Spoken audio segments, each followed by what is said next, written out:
오늘은 10번째 노트입니다. 10번째 노트에서는 실제 현장에서 사용했던 아니면 사용하고 있는 키 확립 프로토콜들을 한번 살펴보겠습니다.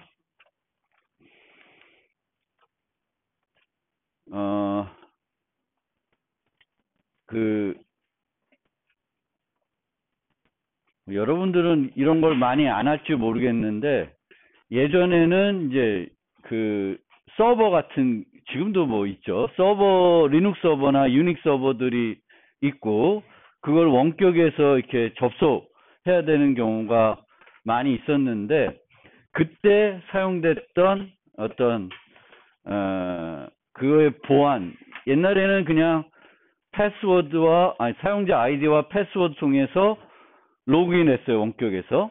근데 그 사용자 아이디와 패스워드를 보호하지 않은 상태로 네트워크로 전달했기 때문에 패스워드가 쉽게 노출이 됐었죠. 그래서 그런 문제들을 극복하기 위해서 좀 더 안전한 방법으로 서버에 텔넷이나 뭐 FTP 접속을 하기 위해서 이제 썼던 프로토콜 중에 하나가 커버로스라는 거예요. 그래서 이 커버로스는 이제 우리가 기존에 배웠던 키 확립 프로토콜과 약간 차이가 있는데, 그 티켓 방식이라고 해요. 그래서 그런 티켓 방식에 대해서 좀 먼저 살펴보고, 그 다음에 웹에서 지금 현재 제일 많이 쓰고 있는 TLS, 그 다음에 무선 랜 보안, 그리고 메신저 보안, 이런 것들을 하나씩 간단하게 좀 살펴보겠습니다. 그래서 보통은 우리가 이제 대칭키 기반으로 키 확립 프로토콜을 만들 때 서버를 이용하게 되겠고, 키 전송 방식을 많이 쓰게 됩니다. 그래서 각 사용자들은 서버하고 장기간 대칭키를 공유하고 있고, 사용자 간에 이제 비밀 통신을 하고 싶으면 서버와 키 확립 프로토콜을, 서버를 이용해서 키 확립 프로토콜을 수행하고, 그 확립된 세션 키를 한 번만 쓰고, 그 세션에서만 쓰고 버리고, 다음에 또 필요하면 또다시 키 확립 프로토콜을 이제 수행하는 그런 방법을 썼는데, 이 키 확립 프로토콜을 매번 이렇게 필요할 때마다 수행하는 게 번거로운 측면이 있어요. 그리고 꼭 그렇게 매번 해야 되나? 이런 또 이렇게, 물론 안전성 측면에서는 매번 바꾸는 게 좋겠지만, 비용이 들어가니까 그걸 안 쓰고 좀 할 수 없을까? 이런 이제 생각들을 하게 된 거죠. 그래서 여기서 살펴보는 거는 매번 키 확립 프로토콜 하지 않고 좀 덜 자주 하겠다는 거죠. 그래서 두 가지 방법이 있는데, 하나는 한번 키 확립한 다음에는 그 확립된 세션 키를 한 번만 쓰고 버리는 게 아니라 조금 더 오랫동안 쓰는 거예요. 한 키를. 그거를 우리가 티켓 방식이라고 하고요. 또 다른 방법은 한 번 확립할 때 우리가 보통 하나의 세션 키만 확립하는데, 하나를 확립하는 게 아니라 n개를 확립하게 돼요. 그럼 n개를 확립하면은 다음 n번 동안에는 키 확립 프로토콜 수행하지 않고 보관되어 있던 거를 쓸 수가 있죠. 그래서 그거를 우리가 다중 벡터 방식이라고 합니다. 티켓 방식은 티켓을 하나만 유지하고 오랫동안 쓰는 거예요. 그래서 하나의 세션 키를 오랫동안 쓰니까 안전성 측면에서는 좀 별론데, 다중 벡터 방식은 세션 키를 하나로 확립하는 게 아니라 여러 개를 확립하는 거고, 하나의 세션 키는 여전히 한 번만 쓰게 돼요. 근데 이제 다중 벡터 방식을 쓰게 되면은 사용자가 유지해야 되는 정보가 많아지겠죠. 티켓은 티켓 하나만 유지하면 되는데, 다중 벡터는 n개를 유지하게 되는 거니까 그런 측면이 차이가 있습니다. 그럼 먼저 티켓 방식부터 좀 살펴보겠습니다. 그래서 티켓 방식에서 티켓은 개념적으로는 이런 거예요. 그래서 우리가 극장에 가더라도 극장 티켓을 구입한 다음에 극장에 가서 쓰는 거죠. 그러면 티켓을 우리가 구입할 수 있는, 티켓을 발급하는 곳이 있을 거고, 티켓을 구매하는 사람이 있을 거고, 그 구매된 티켓을 이용해서 어떤 서비스를 받고자 할 거예요.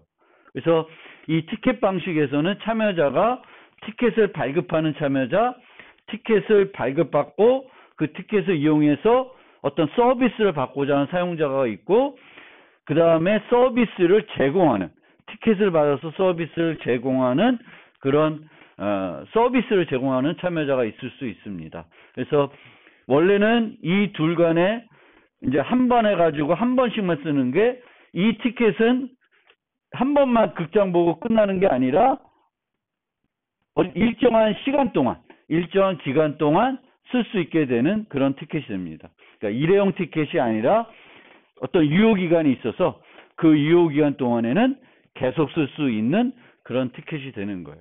그래서 이 티켓에는 어떤 정보가 들어가냐면 세션 키가 들어가게 되겠고, 우리가 세션 키를 확립하는 거니까 세션 키가 들어가겠고, 이 세션 키를 누가 쓸 수 있는 건지, 어떤 사용자가 쓸 수 있는 건지 발급할 때 그 사용자 정보를 이 안에 넣게 됩니다. 그러면 이 사용자는 이 서비스 제공자하는 사람은 티켓을 보면 이 티켓을 쓸 수 있는 사용자면 그 사용자가 누구라는 것을 확인할 수 있게 되는 거가 되겠습니다. 그리고 티켓은 이제 유효기간이 있는 거죠. 그 유효기간 동안에만 쓸 수 있으니까. 그래서 실제 그 암호문 형태로 우리가 살펴보면은 이런 형태가 돼요. 이런 형태. 그럼 이런 형태랑 우리가 키 확립 프로토콜, 키 전송 방식에 썼던 그런 방식에서 보면은 우리가 그 5번째 시도에서 보면 이런 식으로 썼죠. 이런 식으로. 이 키를, 세션 키를 발급할 때 이 세션 키는 A랑 쓰기 위한 키다. 바베한테 주는 거니까, B한테 주는 거니까 A 식별자가 들어가겠고, 이 세션 키가 최근에 만들어졌다는 걸 알려주기 위해서 뭐 난스라든지 타임스탬프라든지 카운터가 들어가겠죠. 근데 이제 티켓은 한번 요번에만 최근에 만든 게 아니라 이제 계속 쓸 수 있어야 되니까 어떤 식으로 여기에 이 MB 대신에 어떤 정보가 들어가냐면 시작 시간하고 끝 시간, 아니면 시작 시간하고 유효 기간이 들어가요. 이게 24시간이다. 그러면 하루 동안 쓸 수 있는 거죠. 여기서 요 시작된 시간부터 하루 동안 쓸 수가 있고, 뭐 며칠이 될 수도 있고, 그거는 이제 설정하기 나름이겠죠. 그러면 설정한 동안에는 이제 그 서버랑 이 티켓을 다시 발급받지 않고 계속 B랑 쓸 수가 있는 거가 되겠습니다. 그래서 티켓은 우리가 예전에 그 키 확립 프로토콜 만들 때 만드는 그 서버가 배포하는 세션 키가 들어있는 그런 암호문인데, 거기에 이제 유효기간이 들어간다라는 거예요. 그런 측면에서 차이가 있고, 보시면 이 티켓은 A가 B랑 통신할 때 쓰는 티켓이 되겠습니다. B랑. 근데 KBS는 누가 복구할 수 있는 키예요? 서버와 B만 할 수 있는 거죠. 서버가 발급한 거고 B만 할 수 있는 거니까, A는 이 티켓을 복구해서 KAB를 얻을 수는 없어요. 보통 우리가 앨리스가 이 티켓을 서버한테 발급받을 때 예전 방식 보면은 KBS로 암호화된 게 있고, 또 뭐가 있어요?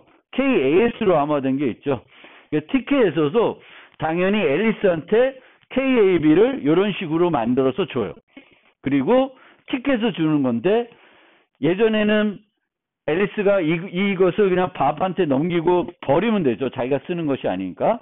근데 이제 티켓 방식에서는 요 값을 자기가 보관하고 있다가 매번 이 B에 접근할 때 계속 다시 줘서 사용하게 되는 거고, B는 얘를 받아서 풀어서 KAB를 이용해서 앨리스랑 통신하고 버리면 돼요. 이 티켓을 받아가지고 B가 계속 유지하고 있을 필요는 없습니다.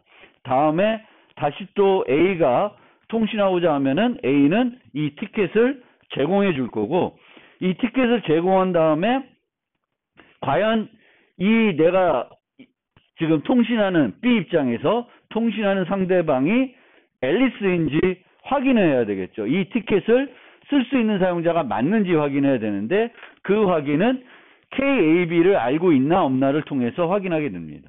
앨리스가 난 이 티켓에 들어있는 KAB를 알고 있다. 그러면 이제 앨리스가 되는 거죠. 그리고 이 KAB는 이 세션 키는 앨리스가 쓰게 돼 있는 거니까 서버는 이제 이 티켓은 A를 위한 것이고 KAB를 알고 있으니까 A가 맞구나. 이렇게 이제 확인하게 되는 형태가 되겠습니다. 그래서 그런 형식으로 진행되는 거고, 당연히 시간 개념이 들어가기 때문에 이 방식에서는 앨리스, 밥, 서버 모두 어느 정도 일정한 시간 동기화가 돼 있어야 돼요. 시간 개념을 쓰니까. 그래서 시간을 우리가 조작하게 되면은 유효한 티켓인데도 못 쓰게 되고, 아니면 이미 지나간 쓰면 안 되는 이제 유효 기간이 벗어난 티켓인데 쓸 수 있게 되고 뭐 이렇게 되는 문제점들이 있겠죠. 그래서 항상 시간 개념을 쓸 때는 시간 동기화가 필요한 것입니다. 그러면 실제 이제 티켓 방식으로 사용됐던 유명한 프로토콜은 뭐냐면은 MIT에서 개발한 커버로스라는 프로토콜입니다. 그래서 이 커버로스는 이제 유닉스 서버나 리눅스 서버 같은데 원격에서 텔넷, FTP, 팝 같은 이제 원격에서 접속을 하게 돼. 서버에 접속해서 뭔가 작업을 해야 되는데, 이때 이제 계정과 패스워드를 보내는 게 아니라 암호 기술을 이용해서 좀 더 안전하게 접속하는 방법을 제공해주는 프로토콜이 커버로스라는 프로토콜이 되겠습니다. 근데 요즘은 이제 커버로스를 쓰지는 않아요. 보통 별도 FTP 같은 것도 별로 많이 쓰이지 않고, 근데 텔넷 같은 건 여전히 많이 쓰는데, 원격에서 우리가 서버에 접속해서 뭐 웹서버를 다시 재부팅 한다든지 여러 가지 일들을 많이 그 서버 관리를 하기 위해서 하게 되는데, 그때는 이제 커버로스 같은 프로토콜 대신에 SSH나 그런 텔넷을 위해서 특별하게 만들어진 그 안전한 그런 서비스들을 보통은 더 많이 이용합니다. 그래서 어쨌든 커버로스가 한때 인터넷 표준도 됐고 널리 사용됐던 프로토콜입니다. 그래서 커버로스는 우리가 티켓 방식이니까 인증 서버, 그러니까 티켓을 발급하는 인증 서버, 사용자가 장기간 키를 공유하고 있는 서버, 그 인증 서버가 필요한 거고요. 클라이언트, 그리고 클라이언트가 접속하고자 하는 응용 서버, 이렇게 세 가지가 기본적으로 필요한데, 이제 커버로스는 요 세 개 외에 추가적으로 티켓 승인 서버라는 걸 하나 더 사용하고 있습니다. 티켓 승인 서버. 그래서 티켓 승인 서버를 왜 사용하냐? 장기간 키의 사용을 최소화하기 위한 건데, 싱글 사인원이라는 용어 들어보셨죠? 싱글 사인원은 한번 뭔가 내가 사용자가 인터랙션 해가지고 인증이 돼서 뭔가 됐으면은 그 다음에는 사용자가 그 패스워드 치는 것 같은 걸 안 하고도 그 관련 있는 또 다른 서비스에 보안적으로 접근할 수 있게 해주는 게 싱글 사인원이에요. 그래서 클라이언트가 이제 장기간 키를 공유하고 있는 건 티켓 승인 서버가 아니라 인증 서버예요. 인증 서버하고는 장기간 키를 공유하고 있습니다. 그래서 먼저 클라이언트가 목적은 응용 서버에 접근하는 거죠. 자기의 뭐 리눅스 서버든 응용 서버에 접속하는 겁니다. 그러면 클라이언트는 제일 먼저 해야 되는 거는 인증 서버에 접근해서 얘랑 통신할 수 있는 티켓 승인 서버와 통신할 수 있는 티켓을 얻어오는 거예요. 그럼 이때에는 클라이언트가 직접 패스워드를 뭔가 입력을 해가지고 저장되어 있는 장기간 키를 쓸 수 있게 만들어줘야 돼요. 그 다음부터 이 과정은 사용자가 뭔가 패스워드를 입력하는 게 아니라 그냥 나는 얘랑 통신하고 싶다라는 것만 이제 소프트웨어에서 처리하게 되면 그 다음은 안에서 이 소프트웨어가 자동적으로 처리해 주는 거죠. 사용자의 어떤 패스워드를 입력하는, 사용자가 뭔가 관여하는 인증과 관련해 관여하지 않고도 할 수가 있는 거죠. 그래서 저런 싱글 사인원, 그러니까 이 클라이언트가 이 응용 서버에 여러 가지 그 서비스에 접속한다든지 아니면 또 다른 서버에 접속하더라도 이 과정은 안 해도 되는 거죠. 얘만 있으면. 그래서 그 얘를 통해서 그 티켓 승인 서버 사용할 수 있는 티켓을 갖고 있으면 그 다음부터는 요 과정은 자동적으로 이루어질 수 있게 됩니다. 사용자의 인터랙션 없이. 그래서 싱글 사인온 개념이 구현이 되어 있는 형태로 보시면 됩니다. 얘를 통해서 저 싱글 사인온을 제공하고 있다고 보시면 돼요. 싱글 사인온을. 그래서 사용자는 이제 얘하고만 해서 내 장기간 키를 쓰면은 나머지는 티켓에 들어있는 키들을 이용해서 자동적으로 이제 진행이 되겠습니다. 그래서 실제 암호 프로토콜 형태로 보면 앨리스가 서버한테 앨리스야 나 티켓 승인 서버하고 이제 티켓이 필요해라고 하면은 이제 티켓 승인 서버가 쓸 수 있는 티켓을 만들어 줍니다. 이때만 이제 사용자가 실제 KAS를 활성화하기 위해서 패스워드 입력 같은 게 필요할 것이고요. 그 다음부터는 사용자는 그러면 나는 이제 B랑 접속할래 그러면 소프트웨어가 알아서 요 티켓을 이용해서 얘한테 접속을 하게 됩니다. 그리고 항상 티켓을 얘가 티켓을 발급하게 되는데 이 티켓을 발급하면 앨리스가 이 안에 있는 이 티켓은 항상 앨리스는 풀어볼 수가 없는 형태예요. 그래서 이 안에 들어가 있는 세션 키를 이 앨리스가 알 수 있게끔 하나를 더 만들어 주죠. 그래서 얘는 요걸 풀어봐서 요 키를 이제 요 안에 들어있는 키를 이용해 가지고 나는 이 티켓을 사용할 수 있는 사용자라는 걸 이런 식으로 증명하게 됩니다. 그러면 얘는 이 티켓이 유효하고 이 티켓의 사용자가 맞다는 걸 요걸 통해서 확인하게 되면은 이제 B랑 통신할 수 있는 티켓을 발급하고 형태는 똑같아요.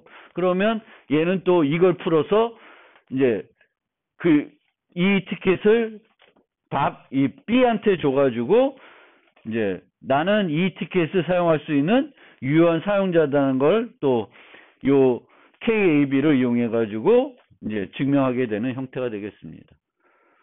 그래서 커버로스는 이제 이런 식으로 이제 만들어져 있습니다. 그러니까 그냥 기본적으로 우리가 그 키왕리 프로토콜 만들었던 것 그 다섯 번째 중에서 그 다섯 번째에서 그 안에 들어가는 이제 B 쪽에 들어가는 거에 이제 요런 형태가 아니라 이제 요런 형태로 요 티켓 형태로 유효 기간이 들어간다는 측면에서만 차이가 있습니다. 나머지는 특별히 우리가 그때 썼던 프로토콜하고 큰 차이가 나는 게 아니에요. 보통 그때도 나 앨리스야, 바비야, 내 난스야 그러면은 얘가 앨리스가 풀어볼 수 있는 거, 바비 풀어볼 수 있는 거 주는 거죠. 근데 이 바비 풀어볼 수 있는 요게 티켓으로 바뀐 거고, 티켓을 어떻게 바뀌어요? 최근성을 증명하는 그 요소를 유효기간으로만 바꾼 것 뿐이에요. 그러면 나머지는 그거하고 별 차이 없게 들어간 거고, 얘와 얘 이렇게 두 개만 원래 있으면 되는 건데 얘를 쓰는 것은 싱글 사인원을 제공하기 위해서 하고 있습니다. 싱글 사인원 개념을 하고 있고요. 그 다음에 이 프로토콜은 아까 말씀드렸듯이 이제 티켓은 일회성으로 쓰는 게 아니라 일정한 기간 동안 쓰는 거예요. 일정한 기간 동안 사용을 해야 되면은 이제 타임스탬프를 활용하게 되겠고, 보통 타임스탬프를 활용하게 되면은 뭐가 필요해요? 그 참여하는 참여자 간의 시스템의 클럭이 동기화가 잘 돼 있어야 돼요. 그리고 클럭이 되게 보안적으로 봤을 때 중요한 보호해야 되는 자산이 되는 거죠. 그런데 요 사람들은 타임스탬프를 쓰더라도, 타임스탬프를 활용하더라도 시스템 간의 클럭 동기화가 필요 없게 만들 수가 있다라는 거예요. 그럼 어떻게 타임스탬프 쓰는데 그 클럭 동기화가 필요 없냐? 예. 원래는 우리가 그 메시지 최근성 보장 기법에 보면은 타임스탬프는 어떻게 되냐면은 제공자하고 검증자가 달라요. 그러니까 내가 타임스탬프 찍고 그 타임스탬프 값을 확인하는 건 상대방이에요. 그러면 찍은 사람하고 상대방 사람의 시간이 동기화가 안 돼 있으면 확인이 제대로 안 되겠죠.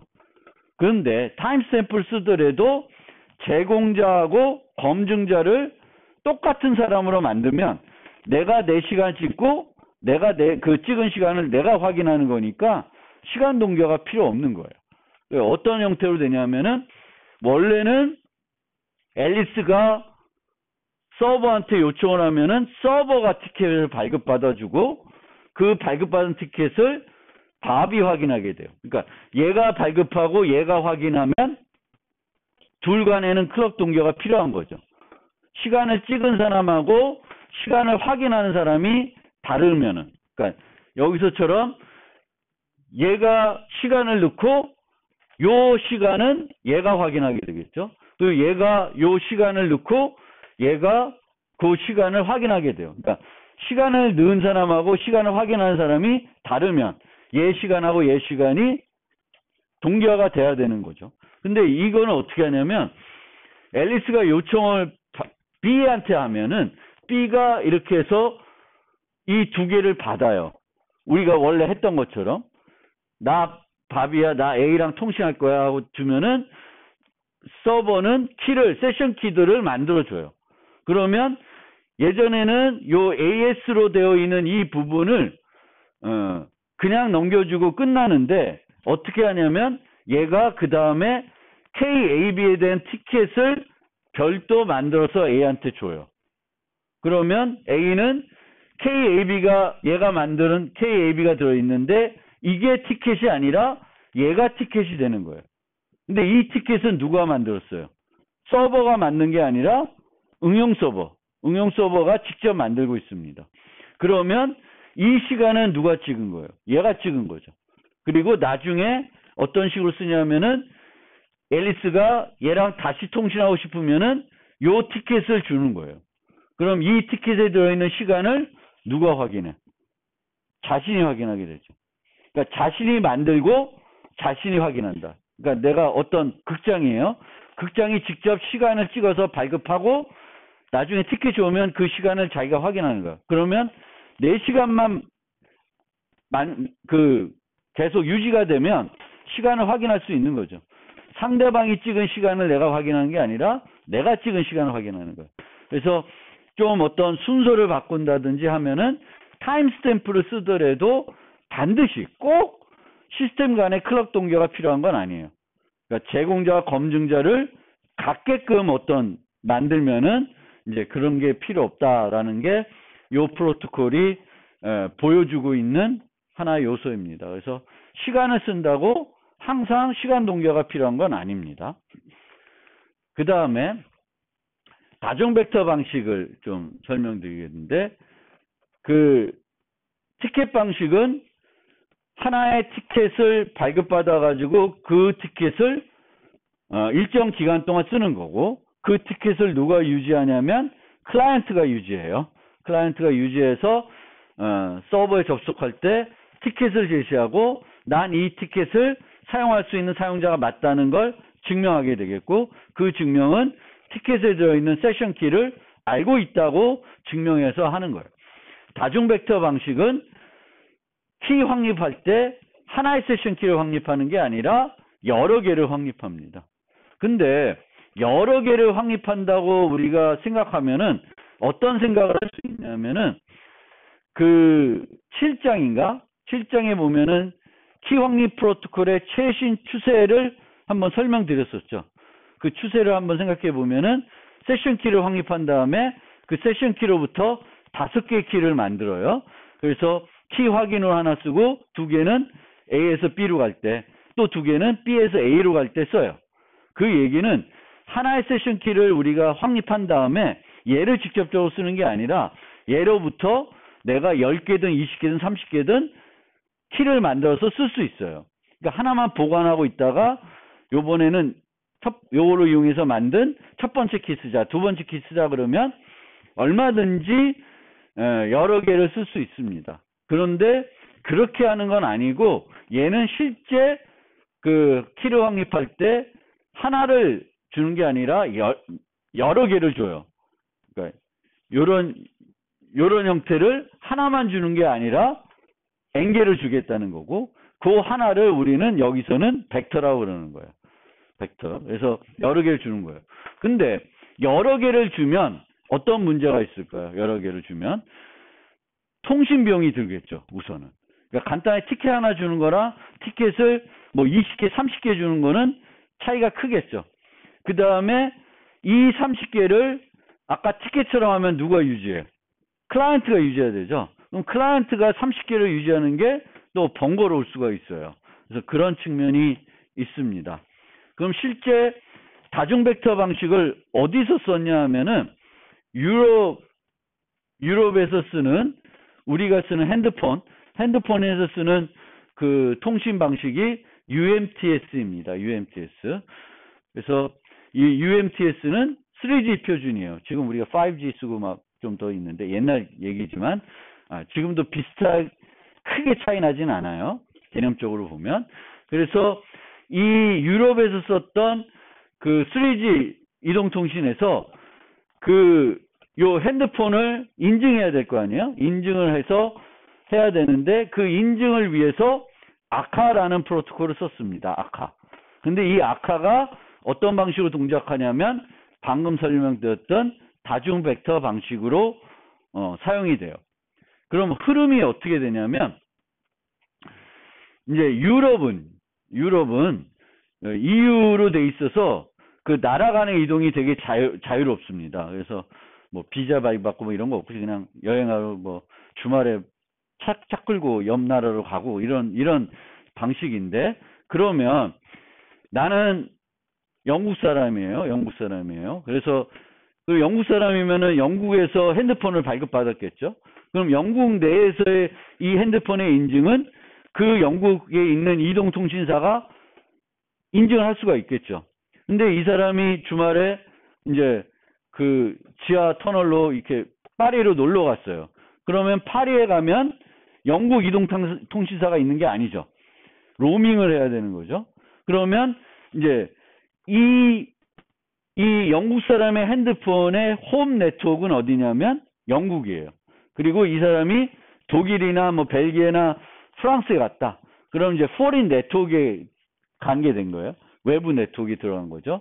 근데 이 외부 네트워크에서는 이 핸드폰을 인증할 수 있는 인증 정보가 없는 거예요. 그러니까 영국에서는 영국 이동통신사와 이 핸드폰은 대칭키를 유심에 공유하고 있기 때문에 서로 인증을 할 수가 있어요. 근데 이 핸드폰이 이제 해외에 가면 안 되는 거죠. 그러면 여기서 어떻게 하냐면은 이 사용자가 이제 프랑스에 갔어요. 영국 사람인데 프랑스에 갔어요. 프랑스에 가서 핸드폰을 키면은 그 프랑스에 있는 이동통신사가 받겠죠. 그랬더니 얘는 내 소속이 아니네. 우리나라 소속이 아니야. 그래서 자기네가 인증이 안 돼. 근데 봤더니 영국 이동통신사야. 그러면 이 프랑스 이동통신사가 영국 이동통신사한테 요청을 합니다. 이런 사용자가 왔는데 이런 사용자를 인증해야 되니까 인증할 수 있는 키를 달라는 거예요. 키를. 근데 키를 어떻게 발급해 주냐면은 영국이 다중 벡터로 n개를 발급해서 프랑스 이동통신사에 주게 됩니다. 그러면 프랑스는 그 n개를 다 소진할 때까지는 영국 이동통신사에 다시 요청하지 않고 놀러온 그 영국 핸드폰을 인증할 수 있게 되는 형태가 되겠습니다. 그게 이제 아카 프로토콜이 됩니다. 그래서 그러니까 아카는 요거 알아두시면 되는데 우리도 마찬가지예요. 그래서 모든 핸드폰에는 IMS라는 식별자를 갖고 있습니다. 여러분 다 갖고 있을 거예요. IMSI. 그래서 이 IMS만 보면은 얘가 어느 나라 어느 이동통신사가 이렇게 되어 있는지 다 알 수 있는 거예요. 그래서 처음에 MS는 IMSI를 통해서 이제 자신을 알리는 거예요. 그러면 자기가 있는 위치에 따라서 그 IMSI와 직접적으로 인증할 수 있는 키를 갖고 있을 수 있고, 외부 네트워크이기 때문에 그 IMSI 그 MS를 그 핸드폰을 인증할 수 있는 정보가 없을 수 있습니다. 그럼 포린 네트워크는 그 IMSI 소속된 이동통신사에 연락을 취해가지고 이제 받는 거가 되겠죠. 그래서 받아가지고 얘랑 통신할 때는 그때는 IMSI를 쓰지 않고 TMSI라는 걸 만들어서 그 다음부터 쓰게 됩니다. TMSI. 근데 IMSI를 내가 매번 갈 때마다 쓰게 되면은 어떤 문제가 있을까요? 나오지만. 그러니까 IMSI를 써서 내가 계속 통신하고 다니면은 이제 그 통신 메시지를 수집한 사용자들은 이 핸드폰이 어느 동네에서 왔다 갔다 했는지를 다 알 수가 있는 거죠. 그래서 프라이버시 차원에서는 IMSI는 최초로 필요할 때 한 번만 쓰고 그 다음부터는 IMSI를 안 써요. 안 쓰고 새로 밝은 TMSI를 쓰게 됩니다. 그러면 IMSI와 TMSI가 매칭이 안 돼. 그러면 얘를 쓰게 되면은 얘가 어떤 애인지 잘 모르겠죠. 근데 이 경우도 여러분들이 이제는 뭘 생각해 봐야 돼. 하나의 TMSI를 쓴다. 그럼 어떤 문제가 있어? 프라이버시가 강한 프라이버시에 약한 프라이버시에 약한 거죠.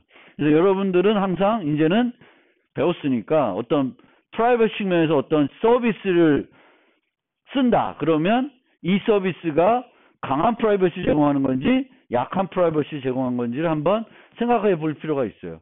그래서 TMSI를 하나만 써서 늘 한번 TMS를 확립한 다음에는 걔만 계속 쓴다. 그러면 얘는 강한 프라이버시라고 볼 수 없습니다. TMSI를 매번 바꾼다. 그러면 얘는 강한 프라이버시가 될 수 있죠. 그 TMS 간에는 연결할 수 없다 그러면 강한 프라이버시가 되는데, 처음에 IMS 쓰고 그 다음에 TMSI를 하나 만든 다음에 똑같은 걸 계속 쓴다? 그러면 이거는 이제 강한 프라이버시가 안 되겠죠. 그래서 이 프로토콜이 중요한 건 아니고 이거 설명하기도 모르고, 그래서 처음에 IMSI를 하면은 얘가 foreign 네트워크이면 얘는 얘를 인증할 수 있는 정보가 전혀 없어요. 그럼 IMSI를 통해 가지고 얘는 영국애구나. 그럼 영국 이동통신사한테 연락합니다.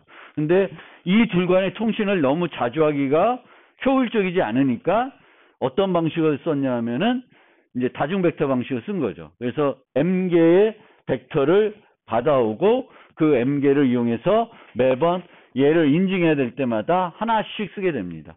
그래서 얘를 다 쓰고 나면 없어. 이제 벡터가 없어. 그러면은 다시 또 가서 M개를 받아와야 되겠죠. 근데 이제 이렇게 되면 아까 얘기했던 거에서 뭐가 해소되냐면, 원래는 우리가 티켓 방식에선 티켓을 누가 유지해? 얘가 유지했죠. 근데 지금은 티켓을 누가 유지해? 다중 벡터를. 얘가 유지하는 게 아니라 이제 얘가 유지해줘요. 응용 서버가 유지하는 형태가 되는 거죠. 그러면 이 모바일 단말이 갖고 있는 어떤 메모리 아니면 불편함, 또는 얘가 다중 벡터를 다 받으려면 통신 비용이 들겠죠. 얘는 무선 통신도 아니겠죠. 그렇죠? 그래서 이제 얘가 다 유지하는 형태로 되고 있습니다. 그런데 이제 이렇게 다중 벡터를 쓸 때는 티켓은 일정한 기간 동안 쓰는 거니까 유효 기간을 갖고 있죠. 유효 기간. 근데 얘는 다중 벡터는 한 벡터를 한 번만 쓰고 그 다음부터 안 써야 되는 거예요. 다중 벡터는. 그러면 다중 벡터를 한 번만 쓰고 못 쓰게 하는 장치는 뭘 이용하느냐 하면은 카운터를 이용하게 됩니다. 카운터.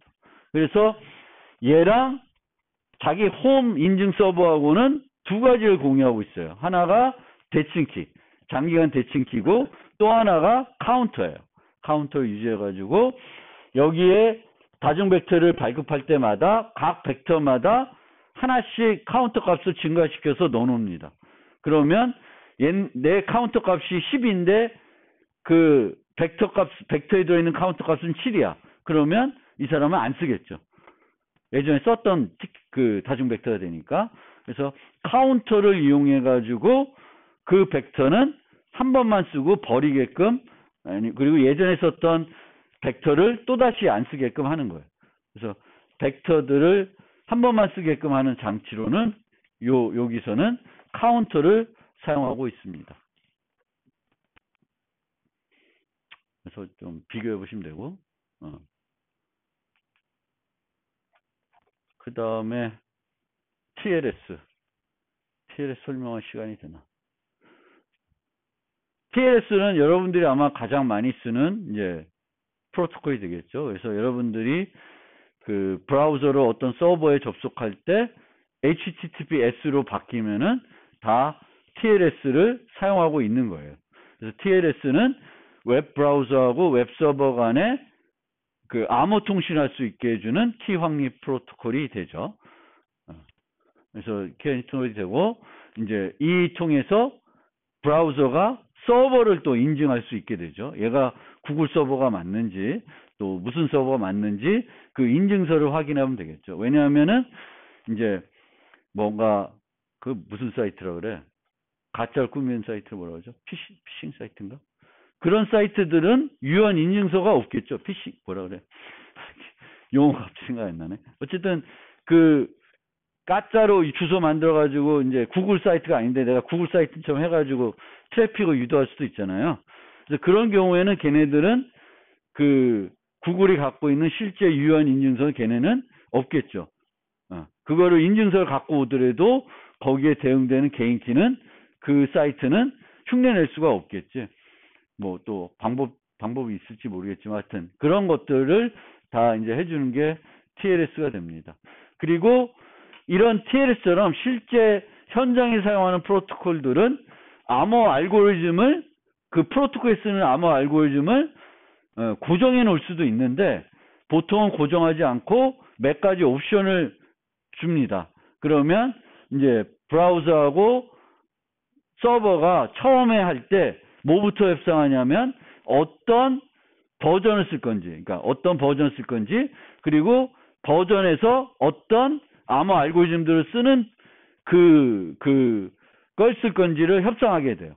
그래서 나는 뭐 이산대 그 타운곡선 방식으로 쓰겠다. 뭐 나는 뭘 쓰겠다. 여러 가지 형태로 협상하면 돼요. 그래서 협상을 해가지고 그 협상된 결론 낸 그거 가지고 이제 프로토콜을 실제 수행하게 됩니다. 그래서 꼭 한 가지 형태로만 구현하는 게 아니라 여러 가지 선택적으로 만들 수 있게 해주는 거죠. 그래서 필요한 거 쓰는데 이제 이런 것들의 문제는 뭐냐면은 이제 지금은 이제 1.3을 주로 쓰고 있는데 1.2에는 뭔가 취약점이 있었어요. 그러면 이제 프로토콜들이 버전 협상하니까 실제 1.3을 쓸 수 있음에도 불구하고 나는 1.3이 구현이 안 돼 있는 브라우저니까 1.2로 해야 된다라고 해서 구 버전을 쓰게 해가지고 이제 뭔가 공격을 시도하는 방법들도 있습니다. 우리가 이제 이런 현장에 쓰는 것들은 무조건적으로 보안 문제가 있어서 새로 버전을 바꾸더라도 옛날 버전을 아예 못 쓰게끔 하기는 되게 힘든 어떤 서비스의 제공 측면에서 힘든 문제들이 있습니다. 그래서 그렇고 그렇습니다. 그래서 기본적으로는 이제 이런 형태로 1.2는 이런 형태로 구성이 되어 있었는데 1.2에서 이제 많이 썼던 거는 기본적인 개념은 서버가 인증서를 보냅니다. 그러면 브라우저가 인증서를 확인하죠. 유효한 인증서면 그 인증서에 들어있는 공개키로 얘가 세션 키를 하나 만들어서 줘요. 그럼 저 세션 키로 통신을 하는 거예요. 그러니까 세션 키를 누가 만들어요? 브라우저가 만드는 거고 그 브라우저 만든 키를 이제 서버에 안전하게 주는 방법은 이 서버가 전달한 인증서에 있는 공개 키를 이용하는 방식이 되겠습니다. 근데 1.3에 되면 이제 이런 방식보다는 DPL만 뭐 타운곡선 DPL만을 많이 쓰고 있습니다.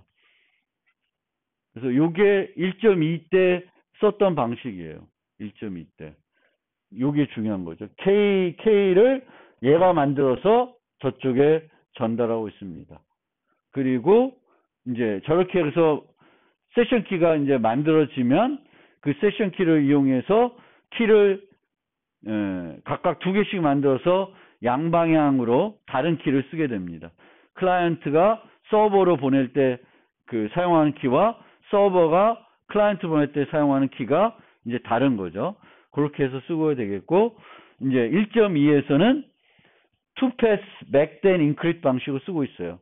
그래서 지금은 이제 one pass encrypt된 back 방식, 더 안전한 방식을 1.3을 쓰고 있는데 1.2는 이렇게 쓰고 있고, 이제 그 잘 몰랐던 거지 뭐가 더 좋은지. 그래서 이렇게 쓰고 있고, 지금은 이제 주로 이렇게 그 클라이언트가 그냥 단독으로 만드는 방식이 아니라 DPL만을 기본 방식으로 쓰고 있습니다. 그래서 그 서버가 G 주고 GB 주고 뭐 이렇게 거꾸로 좀 돼 있는데 하여튼 돼 있어요.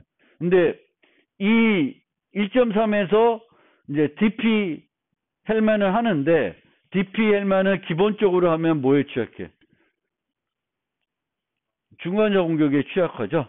그래서 중간자 공격에 취약하니까 이제 그거를 해결하는 방법은 그 교환된 GHB를 서명해 가지고 중간자가 못 바꾸게 하는 방법이 있고, 세션 키를 계산하는 방법을 좀 바꿔서 하는 방법이 있는데, 이 방법에서는 이제 한쪽만 서명을 해요. 한쪽만. 왜냐하면 우리가 이 환경에서는 브라우저가 무슨 인증서를 갖고 있는 건 아니에요. 그리고 브라우저가 내 인증서를 써야 되는 것도 아니죠. 그래서 이 항상 TLS에서는 또 웹 보안 환경에서는 일방향만 인증하지, 서버가 브라우저를 인증하지는 않고요. 브라우저가 서버를 인증하는 형태만 쓰게 돼요. 그래서 한쪽만 이제 하고 있습니다. 근데 한쪽만 하더라도 크게 문제가 되진 않아요. 중간자 공격에. 원래는 양쪽 다 해야 되겠지만 이제 한쪽만 하는 형태로 사용되고 있습니다.